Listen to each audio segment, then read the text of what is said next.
Hello there everybody and welcome back to Movie Squirm. I'm going to be carrying on my Final Destination review series with Final Destination 2 from 2003, and this is directed by David R. Ellis and stars AJ Cook and Ali Larter. When a bunch of people survive a motorway pile-up after one of them has seen a premonition just beforehand, death seeks them out one by one. Okay guys, I'm just going to be honest, I've only ever seen Final Destination 2 once before this rewatch, so this is technically only my second time watching it. I used to go back to the first and third movie back in the day more than this one. I don't know what it was, it just didn't really gel with me all that much, but a lot of my friends really seemed to like this movie, so I was just going into this rewatch thinking, was I missing something back in the day there? And I was excited to go and give this another go after rewatching the first movie, which I just thought was brilliant once again. And I will admit, after this rewatch, there were a few problems with this movie that really did bug me, but there was also plenty to like. I'm going to speak about the negatives just a little bit later on, but the bread and butter of this franchise is the kill scenes now, isn't it? And Final Destination 2 does them great once again here. Now, first off, we do have another great opening scene here. You can just tell with this franchise that each film is going to start off with one of these big kick-ass horrific death scenes, and Final Destination 2 just does that. And I think this is the one that people mention the most when talking about the franchise because it feels the most relatable. I think people drive their cars on motorways every single day, don't they, going to work or whatever, and the amount of people I hear who say that they will avoid any lorries that are carrying big wooden logs and just try and get past that wagon or stay back from behind it as much as possible.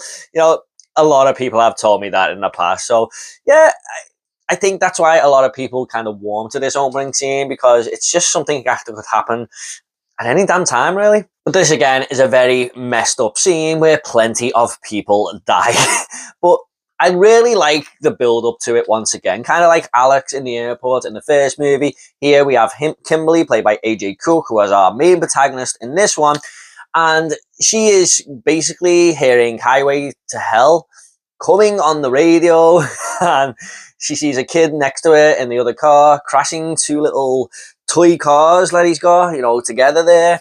So all these signs are there, and something just feels very, very off, and what ensues is absolute chaos.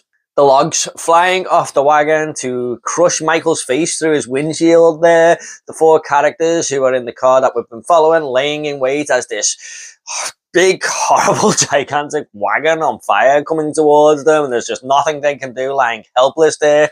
The guy who falls off his motorbike and the motorbike flies into him and crushes him to death.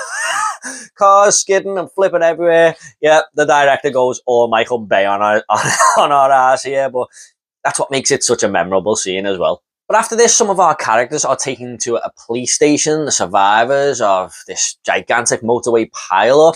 And these are the survivors, obviously, who death is going to come after. And this is where Final Destination 2 gets a lot more creative with its kills, kind of more than the first movie did. You must have read about the kid who had a dream about a plane blowing up. So he got all his buddies off the plane, and then the thing blew up just like in his dream. I mean, from the very first kill, we kind of know that it's upped its game. We've got this guy in an apartment who escapes from the fire, and he jumps down the outside sort of balcony there, and this as he lies on the floor, this ladder slips down and just impales his eyeball there, and it's such a gruesome scene to watch. But I really felt bad for that guy. He won the lottery the day before, next day, dead. But I think my favourite one here is where that pane of glass falls on that young kid who's basically walking around with his mum everywhere. Doesn't leave his mum's side now, does he? She takes him to the dentist and everything. I think he's about 15 years old. But yeah, I mean, there's a lot of build-up in this kill, like a lot of the kills in this movie, where hints are thrown at you here and there. Something is going to happen. But even though this pane of glass crushes this kid, and it's been warned us that it's coming, it still feels very impactful and kind of out of nowhere. And I think that's what Final Destination, these movies, and this one as well, do really well. You know, they tease you, but then it just hits, and it's still like, oh, holy shit. And it makes the viewer feel like this could happen to them every single day, out of nowhere. It uses the surroundings that we sort of ignore as we're walking around the streets and stuff very well to its advantage. I also really like that barbed wire kill where the barbed wire fence flies through Rory's body and just chops him into pieces. Really reminded me of One of the greatest kill scenes ever, really, from Resident Evil, the laser kill. I think that movie came out around the same time as well, which is weird. But yeah, we kind of knew Rory was going to die now, didn't we? He was kind of up his own arse all the way through the movie. He's always snorting coke and stuff. Yeah, it was coming, baby. And the final kill I just want to mention here to give a highlight to is the barbecue kill. It's the final scene of the movie where this kid's parents are telling our main protagonist, who've survived by now, that he survived an accident just a couple of days before and he's lucky to be alive. And then he goes back over to the barbecue and just blows up into pieces. It's such an awesome scene to watch, but it's a comedic one. It ends on a really comedic note there.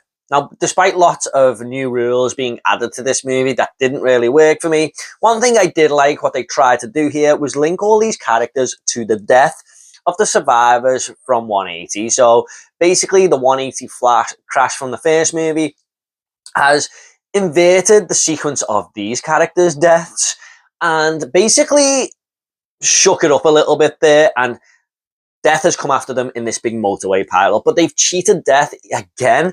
So it's caused a ripple effect and threw death off on all these mad little tangents here and totally shook it out of sequence. So death has to come after them one by one once again here to get back on track and basically get back to its formulaic plan there. But at this moment in time, death kind of doesn't know what to do with itself because so many people have cheated it and it's kind of just going a little bit crazy, a little bit haywire there. And it's, doing its best to get back to normal.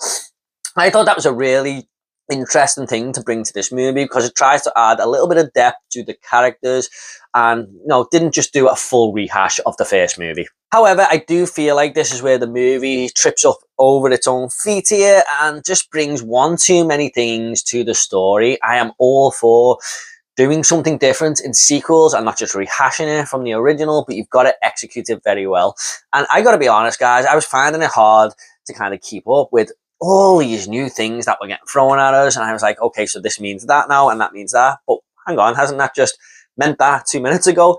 It was kind of just one of them where I was like, I'm just going to go with it and see what happens. For example, we have Claire from the first movie who has checked herself into a mental hospital, but she decides to check herself out to help these characters who are suffering from the same thing her and her friends did in the first movie. But then she starts talking about death is going in reverse order. It's like, why do we need to do that? It's just confusing things a little bit more. And then we have this whole new life rule being brought in as Tony Todd's character tells them that, only new life can cheat death. And they remember that there's a pregnant woman who survived this crash, that she needs to give birth in order to survive and just basically wipe this slate clean so they can all start again. And they give birth. They let this woman give birth, but they actually find out that she was gonna survive the crash anyway, so that's not the new life they were looking for. And then we get this whole ending where characters are basically die and are brought back to life, and that's the new life thing. Now, I did like that ending. That was something interesting, a good way to cheat death, but did we really need that whole subplot throwing us off there? I mean, there was just too many things going on within the story. When you've got a lot of these death scenes happening that take like 5 minutes to build up and actually hit, everything in between feels very, very rushed. I mean, when they talk about the new life thing and they decide it's going to be this pregnant woman who just died in the crash, I mean, honestly, when they say, oh, it's new life, someone will go, oh yeah, it's that woman who hasn't given birth, and they all agree, and it's just like agreed within 2 seconds. They don't think about it, they just go with it and go, oh yeah, we've got to make that pregnant woman survive. I'm getting confused talking about it now myself, but it was just very weird that they all thought straight away that's what they need to do, and it wasn't that at all.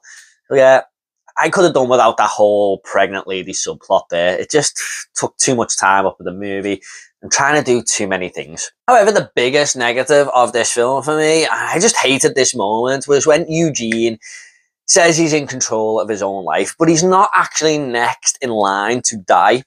So he takes a gun with 6 bullets in and shoots himself, and every time he pulls the trigger, the bullet is a dud.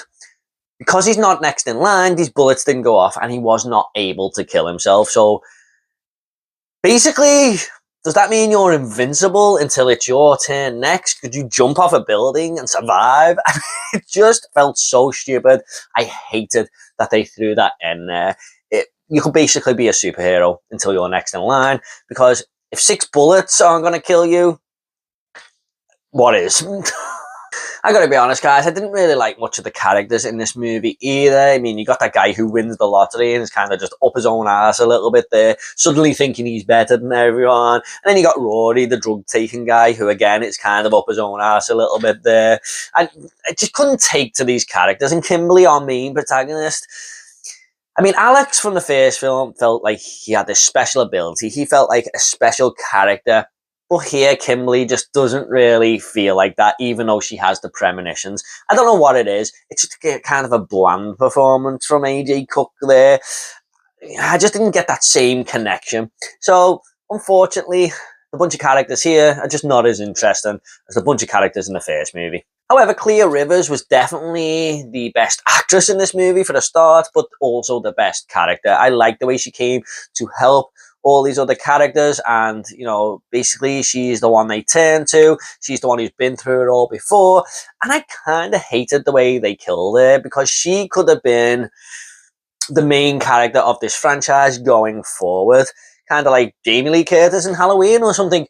But yeah, that wasn't to be, and it just felt like a bit of a waste of her character at the end. And I kind of hate the way Alex is dead as well. After all that in the first movie, surviving and working out all these deaths that are going to happen. Yeah, both of the main characters, both of the best characters from both first 2 movies are now dead by the end of this one. Even when Tony Todd talks to Clea Rivers and recognizes her straight away, that all just felt very, very cheesy. This whole movie feels a little bit sillier than the first. It's going down that more silly route, whereas the first movie felt very, very grounded and half genius to me. This one, yeah, it just has it follows the same formula. It has a little bit of a different tone, if you like, and I definitely prefer the first tone from the first movie a lot more than this. And as good as the kills are in this movie, it is rife with CGI blood. I get that the early 2000s were doing this a lot, but yeah, I mean, bad CGI is never a good thing. And I've also got a little bit of a problem with the colour palette used here. The first one is just so well produced and so well directed, but here it feels like a straight to video movie at times, just by the colour filler and stuff we're seeing here. But yeah, that's a small negative. It wasn't too much of an eyesore, but just felt off. But by the way, there's a lot of Apple product placement in here too. Yeah, that old chestnut. However, despite a lot of these problems, guys, I still had a lot of fun with this movie. Even though it has your head spinning at times with all these new rules, you kind of just go with it because you're having quite a lot of fun with all the kill scenes. That's why I went through so many of them in this video, because there were so many great ones. And yeah, that's the bread and butter of this franchise, isn't it? Like I said.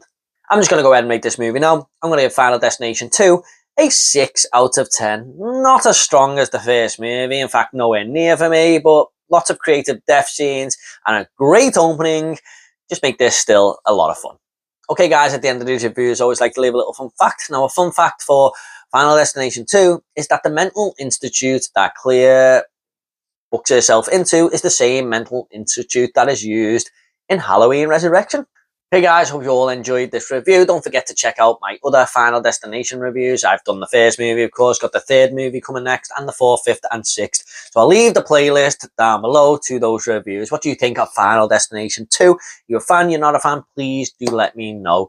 If horror is your sort of thing, please give this video a like and subscribe to this channel. It really helped me out. You all take care, and I'll see you all in the next video.